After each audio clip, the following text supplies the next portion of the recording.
saber que toda vez que a gente vai fazer uma degustação, a nossa postura precisa ser diferente daquela de quando a gente está só bebendo um vinho.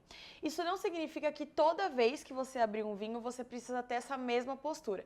Mas toda vez que a gente vai estudar sobre um vinho, aí sim é importante a gente deixar a nossa mente ligada para fazer uma degustação correta. Eu costumo dizer que a diferença entre beber e degustar é que degustação é beber com atenção plena naquilo que você está fazendo. Seus sentidos precisam estar bem aguçados, tanto a sua capacidade de identificar aromas, sabores, quanto a sua capacidade crítica para conseguir distinguir e avaliar se um vinho é agradável ou não. A degustação é feita em 3 etapas, sendo ela análise visual, análise olfativa e análise gustativa, que é a parte que a gente mais gosta.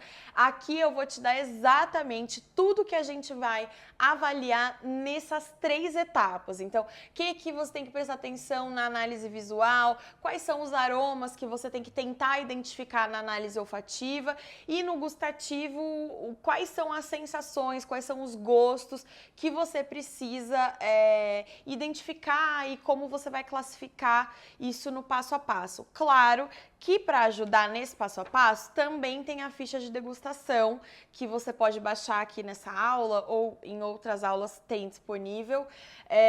E a ficha de degustação também te ajuda a não esquecer esse passo a passo, porque às vezes quando a gente não está habituado a fazer a degustação, às vezes foge um pouquinho o passo a passo e aquilo que a gente precisa tentar investigar para identificar no vinho que está na nossa taça. Eu sempre falo sobre os 5 pilares do vinho e aqui eu vou detalhar um pouco mais eles para que nas nossas degustações ao vivo você já esteja mais ambientado com esses conceitos e a gente possa ter mais facilidade na hora de avaliar um vinho, tanto nas nossas degustações online quanto você na sua casa, a hora que você for estudar sozinho. Falando sobre os 5 pilares do vinho, vamos começar com o doçor.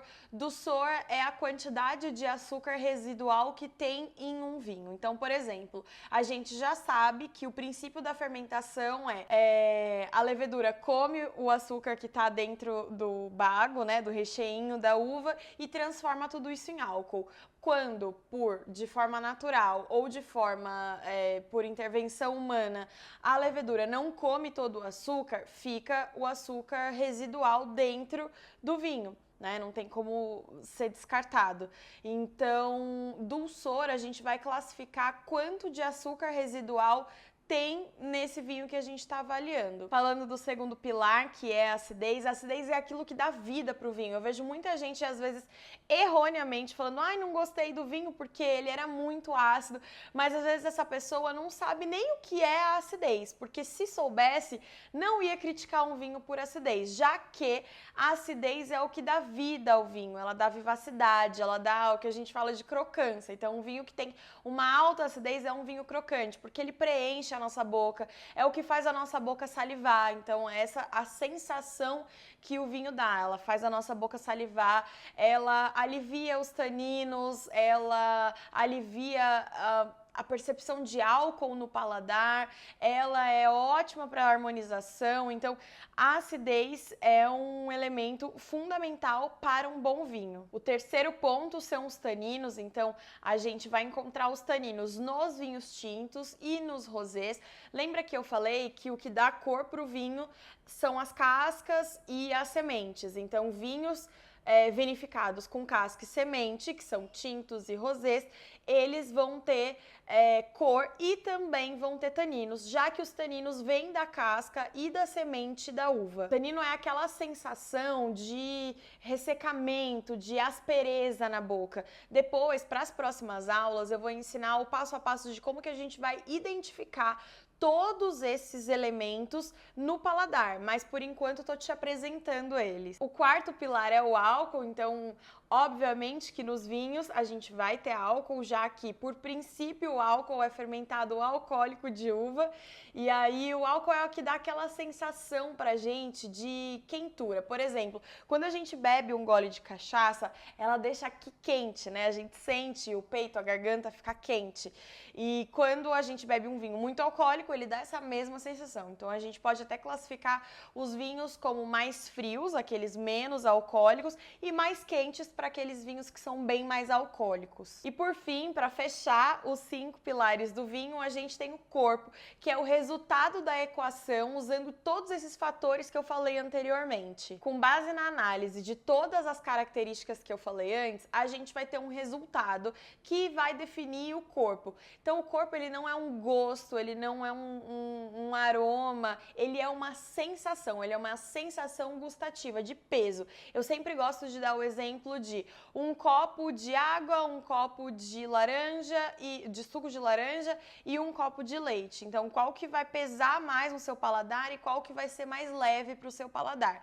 Então, juntando todos os elementos, álcool, doçor, acidez e taninos, é que a gente vai conseguir definir se um vinho é mais leve ou mais encorpado. Por exemplo, vinhos que têm alta acidez, baixo tanino e álcool mais equilibrado, de médio para baixo, tem características de ser um vinho leve. Agora, aqueles vinhos que têm alto tanino, alto teor alcoólico, acidez média a mais, aí já vai ser um vinho que é mais encorpado. Então o corpo é isso, é a gente juntar todos os elementos e fazer um equilíbrio dele, ver se ele tá mais para menos, se ele tá na metade, se ele tá a mais. Sempre que você for beber um vinho, é legal você pensar sobre esses aspectos que a gente tá falando aqui. Isso vai melhorar a sua capacidade de degustar um vinho e de conseguir distinguir tudo que tem na sua taça. Obviamente que a gente não quer ser o enochato que toda vez que a gente tá com os nossos amigos, vai abrir um vinho, às vezes com a família, fica, esse vinho é assim, esse vinho é assado. Ninguém quer saber.